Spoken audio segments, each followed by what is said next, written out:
अगर आप बेबाक और निष्पक्ष खबरें देखना चाहते हैं तो हमारे चैनल को सब्सक्राइब करें और बेल आइकन को दबाएं। नमस्कार, मैं हूं संजय शर्मा और आप देख रहे हैं 4PM news network.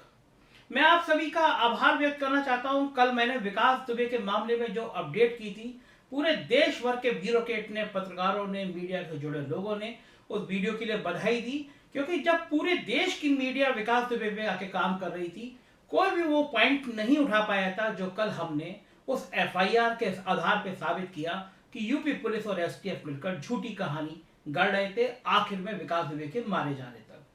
Investigation journalism की अपनी अलग परेशानियां होती हैं।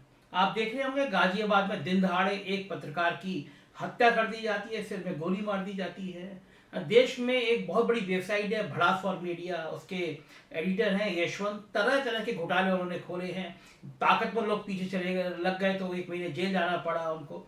तो जो इन्वेस्टिगेशन जर्नलिज्म करते हैं उनके सामने ये परेशानी रहती है।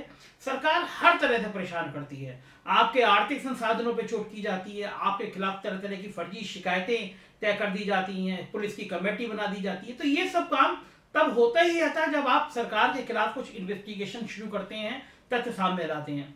मुझे खुशी है कि जो मैंने बिंदु उठाए थे कि 11:52 पे थाना चौबेपुर में FIR होती है और 12:32 पर सारी 2-3 थानों की पुलिस आ जाती है और पुलिस जांच गांव करने के लिए, विकास को पकड़ने के लिए चली जाती है। आधे घंटे के अंदर वो सब कुछ हो जाता है जो पिक्चरों में भी नहीं हो सकता।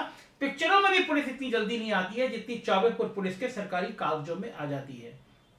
एक बड़ा सवाल और है, मैं मानता हूं कि पत्रकार हिम्मत करते हैं, पत्रकार लिखने की कोशिश करते हैं, लेकिन जो अपने आप को बड़ा मीडिया संस्थान कहते हैं, उनके मालिक और उनके तंत्र के लोग इतना डर गए हैं कि वो सरकार के खिलाफ लिखना नहीं चाहते। मामूली सी बात थी कि FIR किस समय दर्ज हुई विकास दुबे को पकड़ने वाली घटना की, और उसके कितने दिन बाद पुलिस ने कार्रवाई शुरू करी, ये कोई भी क्राइम रिपोर्टर देखता। 1 महीने होने को आ गया, इतने देश भर की मीडिया की टीम आई, किसी ने ये बिंदु नहीं उठाया। कल मैंने वो वीडियो जारी किया और रात के 7 बजे जारी किया। मुझे खुशी है कि आज लखनऊ के बड़े बड़े अखबारों ने और चैनलों ने आज वो बात उठानी शुरू करी जो कल मैंने वीडियो में आपके सामने कही थी।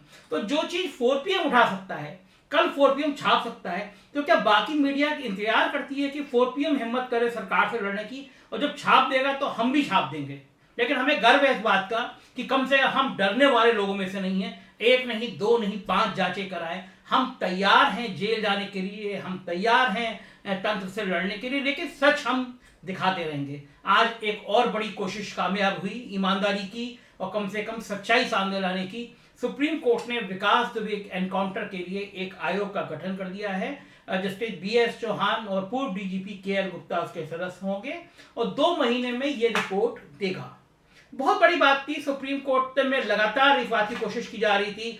आनंद फानन में जब ये मामला सुप्रीम कोर्ट में पहुंचा तो एक देखिए गलतियां कैसे होती हैं, मैं समझ नहीं पाता कि जो सरकार चलाने वाले बड़े लोग होते हैं, काबिल लोग होते हैं, बहुत योग्यता होती है, तभी उनको इतनी बड़ी बड़ी जिम्मेदारी दी जाती है। मामला सुर्खियों में था, विकास दुबे का एनकाउंटर जिस तरह हुआ, आंखें बंद करके बच्चा भी अगर पड़ताल करेगा तो STF के छोटे से लेकर बड़े अफसर जेल में दिखाई देंगे। मैं दावा कर सकता हूं कि अगर इस आयोग के सामने सही तथ्य रख दिए गए तो STF के अफसरों की जेल सुनिश्चित है, उनके आकाओं की जेल सुनिश्चित है।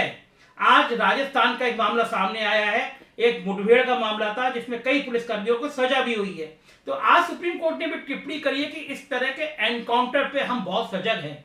तो उत्तर प्रदेश के वो बहादुर पुलिस वाले जो ढूंढ के ले आते हैं अपराधी को, रात भर थाने में बिठाते हैं और सुबह उसके पैर में गोली लगती है और कहा जाता है ये इनामी बदमाश था, मुठभेड़ में भाग रहा था। आप पूरी स्क्रिप्ट अगर उठा के देखेंगे पिछले कुछ सालों की, वही सेम स्क्रिप्ट है। पैर में बदमाश के गोली भी उसी जगह लगेगी, वो घटना की वो FIR लगता है एक ही जैसी बनी हुई होगी। तो विकास दुबे के एनकाउंटर में भी जब जांच शुरू होती है, आनंद फानन में जब लगता है मामला सुप्रीम कोर्ट पहुंचेगा, तो एक SIT गठित कर दी जाती है। और इतना बचपने की बात करते हैं यूपी के बड़े बड़े अफसर, SIT में उस IPS को रखा जाता है जो खुद फेक एनकाउंटर करने में CBI जिसको आरोपी मान चुकी है। रविंद्र गौड़ IPS है, बरेली के एक फेक एनकाउंटर में पुलिस उनको मान चुकी है, CBI मान चुकी है कि उन्होंने गलत किया था।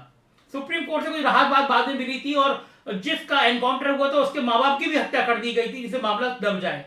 ऐसे काबिल आईपीएस को उत्तर प्रदेश की एसआईटी में रखते हैं तो सवाल तो उठेंगे ही उठेंगे।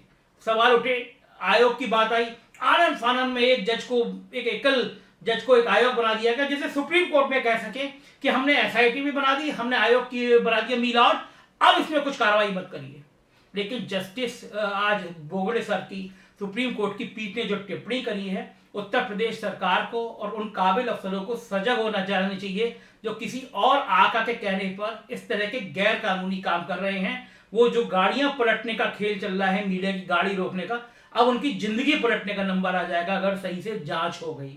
आज के इसमें एक और महत्वपूर्ण बात की कि कानपुर में बैठेगा ये आयोग, 2 महीने के अंदर रिपोर्ट देनी होगी, और सबसे महत्वपूर्ण बात यह है कि जो स्टाफ भी मिलेगा आयोग को वो भी केंद्र सरकार देगी। उत्तर प्रदेश सरकार पे अब शायद इतना भरोसा भी नहीं रहा है सुप्रीम कोर्ट को कि यहाँ के स्टाफ भी कुछ घेर फेर ना कर दे। तो बहुत बड़ी खबर है, अपने आप में बहुत महत्वपूर्ण खबर है। ईमानदारी से जांच हो गई विकास दुबे के एनकाउंटर की और विकास दुबे की सारी सल्तनत की, तो हमारा कल का वो वीडियो भी काम आएगा जिसके आधार पे हमने साबित किया था कि ये घटनाक्रम जो 11:52 पे एफआईआर और 12:30 पे 32 पे रवानगी, आधे घंटे में 2 थाने की पुलिस जो आधा घंटा आने में लगती है वो आ जाती है, मीटिंग करती है, हथियार उठाती है, चली जाती है, और 1 घंटे के अंदर हमारे बहादुर पुलिसकर्मी शहीद हो जाते हैं।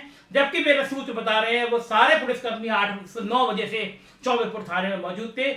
जाहिर है आयोग के सामने ये सवाल भी आएंगे, और मुझे लगता है कि ईमानदारी की जांच कम से कम उत्तर प्रदेश में कानून के सही मापदंड स्थापित करेगी, अपराधी पकड़ा जाएगा।